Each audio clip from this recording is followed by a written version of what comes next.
नमस्कार बच्चों, आज हम सब हिंदी व्याकरण के एक महत्वपूर्ण टॉपिक क्रिया को पढ़ेंगे।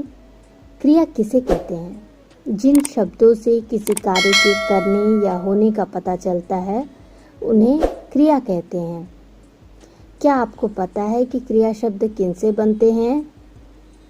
क्रिया के मूल रूप को धातु कहते हैं। जैसे यहाँ देखिए, खेल, पढ़, दौड़, गा, दे, ले, हंस तथा रो आदि, ये सब धातु हैं। इन धातुओं में ना प्रत्यय जोड़ करके क्रिया शब्द का निर्माण होता है। किसी भी धातु में जब हम ना प्रत्यय जोड़ते हैं तो उनसे जो शब्द बनता है वो क्रिया शब्द कहलाता है। जैसे यहाँ देखेंगे, खेल में ना प्रत्यय जोड़ करके खेलना क्रिया शब्द का निर्माण हुआ है। पढ़ में ना जोड़ने से, ना प्रत्यय जोड़ने से पढ़ना। दौड़ में ना प्रत्यय जोड़ करके दौड़ना। गा में ना जोड़ेंगे तो गाना। इस प्रकार धातु में ना प्रत्यय जोड़ करके क्रिया शब्दों का निर्माण होता है। क्रिया के भेद दो आधार पर किए जाते हैं, एक रचना के आधार पर और दूसरा कर्म के आधार पर। आज के इस वीडियो में हम सब कर्म के आधार पर क्रिया के भेद देखेंगे। कर्म के आधार पर क्रिया के दो भेद हैं, पहला अकर्मक क्रिया, दूसरा सकर्मक क्रिया। पहले हम देखेंगे अकर्मक क्रिया। जिस वाक्य की क्रिया को कर्म की आवश्यकता नहीं होती है तथा जिस वाक्य की क्रिया का कोई कर्म नहीं होता है उसे अकर्मक क्रिया कहते हैं। जैसे यहाँ देखेंगे उदाहरण में, दादाजी टहलते हैं। यहाँ पर हम जानते हैं टहलना क्रिया है और दादाजी करता है। यहाँ कर्म का लोप है, यहाँ कर्म हमें नहीं दिखाई दे रहा है इस वाक्य में। उसी तरह दूसरा उदाहरण देखेंगे, राधा नाचती है। यहाँ नाचना क्रिया शब्द है और राधा करता है। यहाँ भी देखेंगे कि क्रिया के साथ कर्म नहीं जुड़ा हुआ है, इसलिए यह वाक्य अकर्मक क्रिया का उदाहरण होगा। फिर से एक बार समझ लेते हैं, दादाजी टहलते हैं। टहलना क्रिया शब्द है, यहाँ पर क्रिया के साथ कोई भी कर्म नहीं लगा हुआ है, इसीलिए यह वाक्य अकर्मक क्रिया का उदाहरण होगा। दूसरा भेद है सकर्मक क्रिया। जिस वाक्य की क्रिया को कर्म की जरूरत होती है अथवा जिस वाक्य की क्रिया का कोई कर्म होता है उसे सकर्मक क्रिया कहते हैं। जैसे उदाहरण देखेंगे, दादी जी लड्डू बना रही हैं। यहाँ पर बना रही है क्रिया है और दादी जी करता है। बनाने वाली कौन है? दादी जी। और क्या बना रही है? तो लड्डू बना रही है। लड्डू बनाने का कर्म कर रही है, काम कर रही हैं, तो यहाँ पर लड्डू कर्म होगा। तो यहाँ हम देख रहे हैं कि क्रिया के साथ कर्म जुड़ा हुआ है, इसलिए ये सकर्मक क्रिया का उदाहरण होगा। दूसरा उदाहरण देख लेते हैं, सुलेखा गीत गाती है। यहाँ गाती है क्रिया है और क्या गाती है? तो गीत गाती है। तो क्रिया के साथ यहाँ हम देखते हैं गीत गाने का कर्म जुड़ा हुआ है। सुलेखा करता है तो वो क्या काम कर रही है? तो गीत गाने का काम कर रही है। तो यहाँ पर ये भी सकर्मक क्रिया का उदाहरण होगा। यहाँ एकदम ध्यान देने वाली बात है कि जो सकर्मक क्रिया में क्रिया के साथ कर्म भी जुड़ा हुआ रहता है, जरूर जुड़ा हुआ रहता है। यहाँ पहले अकर्मक क्रिया में हम सब देखे हैं कि वहाँ कोई भी कर्म उपस्थित नहीं रहता है, लेकिन सकर्मक क्रिया में कर्म उपस्थित रहता है। सकर्म मतलब कर्म के साथ ही वाक्य होता है, वहाँ कर्म जरूर होता है, इसलिए सकर्मक क्रिया होती है। यहाँ ये दोनों उदाहरण सकर्मक क्रिया के उदाहरण हैं।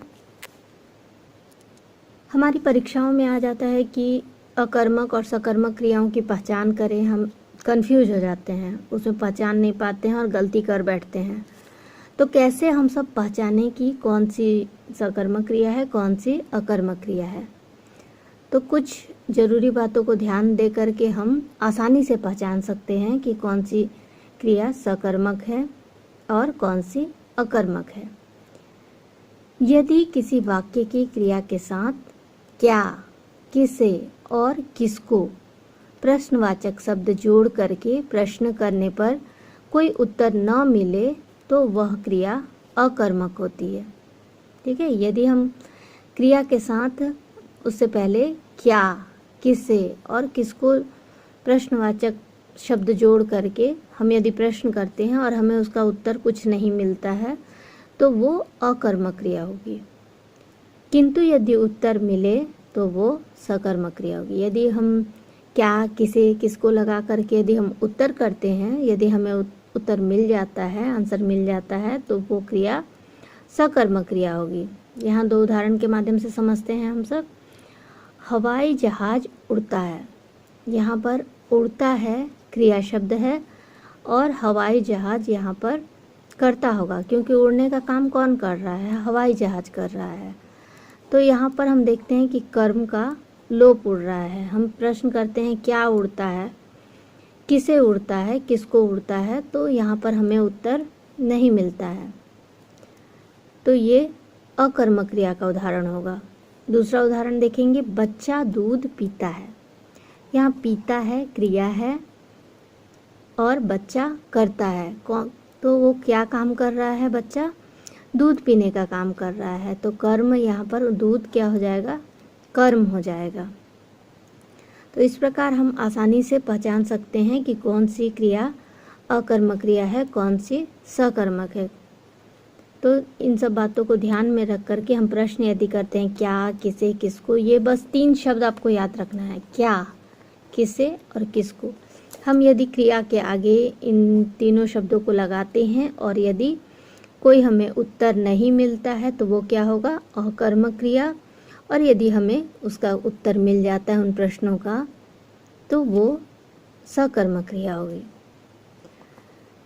अब हम देखेंगे सकर्मक क्रिया के भेद। अकर्मक क्रिया का कोई भी भेद नहीं होता है। सकर्मक क्रिया के 2 भेद होते हैं। पहला है एक कर्मक, दूसरा द्विकर्मक। यहाँ जैसे एक कर्मक क्रिया है तो एक कर्मक नाम से ही पता चल रहा है कि यहाँ पर वाक्य में एक कर्म होता है और द्विकर्मक में 2 कर्म होता है। यहाँ हम देखेंगे सुलेखा गीत गाती है। यहाँ गाती है क्रिया शब्द है और क्या गाती है, यहाँ देखिए प्रश्न हम कर रहे हैं क्या गाती है, तो हमें उत्तर यहाँ मिल रहा है गीत गाती है। ठीक है, यहाँ पर और सुलेखा करता है, तो इसलिए हमें इस वाक्य में एक ही कर्म नज़र आ रहा है, तो ये एक कर्मक क्रिया होगी। समझ में आया आप लोगों को आसानी से। यहाँ पर गाती है क्रिया है और गीत यहाँ पर कर्म है, एक ही कर्म है, तो यहाँ पर एक कर्मक क्रिया का उदाहरण होगा। यहाँ द्विकर्मक क्रिया, द्विकर्मक क्रिया में 2 कर्म होते हैं। यहाँ वाक्य देखते हैं, माँ ने भिखारी को भोजन दिया। तो दिया यहाँ देने का काम हो रहा है, दिया यहाँ पर क्रिया शब्द है और किसको दिया, भिखारी को। क्या दिया, भोजन दिया। यहाँ पर हम क्वेश्चन कर रहे हैं तो 2 हमें क्या, किसे और किसको, इन प्रश्नों का उत्तर हमें यहाँ मिल रहा है 2, तो यहाँ पर भिखारी भी कर्म होगा और भोजन भी कर्म होगा। यहाँ पर 2 कर्म है इस वाक्य में। हम कारक भी पढ़े हैं, तो कारक में भी कर्ता ने कर्म को, कर्म का जो है को विभक्ति चिन्ह होता है, कर्म का विभक्ति चिन्ह को होता है, तो यहाँ पर भिखारी को, यहाँ भिखारी को देने का कर्म हो रहा है, तो यहाँ पर इस वाक्य में 2 कर्म हैं, एक है भोजन और दूसरा भिखारी, इसलिए यह द्विकर्मक क्रिया का उदाहरण है।